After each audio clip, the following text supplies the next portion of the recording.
Comedian Matt Rife acquires Ed and Lorraine Warren's Occult Museum, home of Annabelle doll. Comedian Matt Rife takes the helm of Ed and Lorraine Warren's Occult Museum, home to the infamous Annabelle doll from the Conjuring series. In a surprising turn of events, comedian Matt Rife has become the official custodian of the renowned Occult Museum, once owned by the late Ed and Lorraine Warren. This museum is famously known for housing the Annabelle doll, a central figure in the popular horror franchise, The Conjuring. Rife, celebrated for his engaging stand-up performances, including his latest special titled Lucid, shared the exciting news on social media. He revealed that he and his friend, ghost hunter Elton Castee, have acquired the property that was once the domain of the legendary paranormal investigators. This means they are now responsible for a collection of items believed to be haunted, which includes the notorious Annabelle doll and various artifacts linked to the Warrens. Investigations that inspired the chilling films of the Conjuring universe. In his post, Rife expressed his enthusiasm. "I have officially purchased Ed and Lorraine Warren's home and occult museum, including being the legal guardian for at least the next 5 years of the entire haunted collection, including the Annabelle doll, with my good friend at Elton Castee." He continued, "If you know me, you know I'm obsessed with the paranormal and all things haunted. You also may know the Conjuring films are my favorite scary movies of all time. So I'm incredibly honored to have taken over one of the most prominent properties in paranormal history." Rife further acknowledged the significant impact of Ed and Lorraine Warren, stating, "They arguably brought demonology and the paranormal into the public eye and are at the core of some of the most famous haunted tales, including the Conjuring house and the Amityville Horror." The Occult Museum, which was previously accessible to the public, had to close its doors in 2019 due to zoning complications. Lorraine Warren, who managed the museum until her passing at the age of 92 in the same year, left behind a legacy that Rife is now set to continue. Looking ahead, Rife has exciting plans for the museum. He stated, "We plan to open the house for overnight stays and museum tours, so you yourself can experience and learn all the haunted history surrounding this amazing place." This initiative promises to offer visitors a unique opportunity to delve into the eerie past of the location. In related news, the fourth and final installment of the Conjuring series, titled The Conjuring Last Rites, is set to explore the Smurl case and is scheduled for release on September 5th.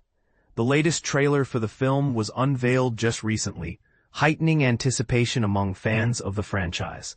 What do you think about Matt Rife's new venture? Is it a brilliant move or a risky gamble? Share your thoughts in the comments below. And here's where it gets controversial. Are we glorifying the paranormal, or is there a fine line between entertainment and exploitation? Stay tuned for more updates on this intriguing story. Comedian Matt Rife, YouTuber Elton Castee, new bid for the Conjuring house. Imagine waking up tomorrow to discover that the most famous haunted house on Earth, yes, the very one that inspired a billion-dollar horror franchise, might finally have new owners who aren't faceless corporations or silent millionaires, but two pop culture personalities you probably binge-watch on your phone every night. That's exactly what's unfolding right now in tiny Burrowville, Rhode Island, and it's already dividing paranormal diehards, local residents, and internet skeptics into heated camps. Comedian Matt Rife, the guy who roasted his own dating life on Netflix, and YouTube prankster turned ghost hunter Elton Castee, the wild-haired daredevil behind the overnight in haunted jails genre, have officially thrown their hats back into the ring to purchase the legendary Conjuring house. This isn't their first rodeo.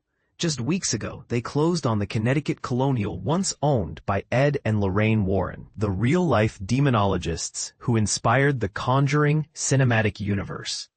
But here's where it gets controversial. Some locals are asking why two entertainers should control ground zero of America's most documented haunting. Castee tells me they mailed a certified notarized offer to current deed holder Jacqueline Nunez last month, and the number on that letter is rumored to be well into 7 figures. Nunez, who bought the 1736 farmhouse in 2022 for $439,000, hasn't responded publicly, and her phone rang straight to voicemail when I tried to reach her. That silence is fueling speculation. Is she holding out for a bigger payday, or does she simply refuse to sell to social media celebrities? The stakes feel personal for Rife and Castee. Roughly a year ago, they filmed a YouTube special inside the Rhode Island house. Yes, the same night Rife first shook hands with Dan Rivera, the caretaker of the infamously creepy Annabelle doll. Fast forward a few months, and the same foursome, Castee, Rife, Rivera, and another friend, were literally signing paperwork to co-own the Warrens' Monroe home when Rivera collapsed and died suddenly last July. Castee's voice cracks when he recalls it. That was the only time Matt ever met Dan. We were supposed to run the Warren Museum together. Now with Rivera gone, Rife and Castee have become the legal guardians of the Warrens' house. 750-piece haunted collection, including Annabelle herself, locked inside a blessed glass case that even the Catholic Church won't bless again. They plan to open the Connecticut estate for overnight ghost hunts, complete with EMF readers, spirit boxes, and infrared cameras that guests can borrow like library books. Think Airbnb meets Ghost Adventures, but with artifacts that have allegedly scratched, choked, or whispered to previous owners. So why chase a second haunted property when the first one hasn't even launched? Castee says the Rhode Island house is the mothership, the place where the Warrens first claimed a witch's curse, birthed decades of demonic infestation. He worries it's falling into disrepair, peeling paint, sagging porch, and neighbors who'd rather see it bulldozed than turned into a roadside attraction. The Burrillville Town Council didn't help matters when they refused to renew Nunez's entertainment license last year, effectively banning tours and overnight stays. Overnight, a once thriving paranormal tourism spot went dark. Rife, speaking through a publicist because he's currently on a stand-up tour, calls the farmhouse a cornerstone of paranormal pop culture, and swears he'd restore it without turning it into a carnival. Skeptics, however, are already sharpening pitchforks on Reddit threads. Will two influencers really preserve history? Or will they monetize every creaky floorboard for clicks and merch? And this is the part most people miss. Owning a haunted house isn't just about teas and closing costs. There's insurance that no mainstream carrier wants to underwrite, local zoning that could outlaw overnight guests, and a never-ending parade of trespassers who treat no trespassing signs like Instagram backdrops.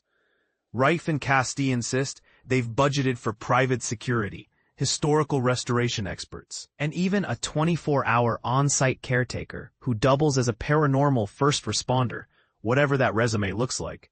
Still, the question lingers. Should pop culture personalities be the stewards of sacred, or at least historically significant, haunted real estate? Some argue the house deserves a non-profit foundation run by historians and parapsychologists. Others say private ownership is the only way to keep the lights on and the roof from collapsing. Where do you stand? Drop your hottest take below. Are Matt and Elton visionary preservationists or opportunistic thrill seekers cashing in on tragedy? Would you spend $300 to sleep in the Conjuring house if they bought it? Or does the whole idea cross an ethical line?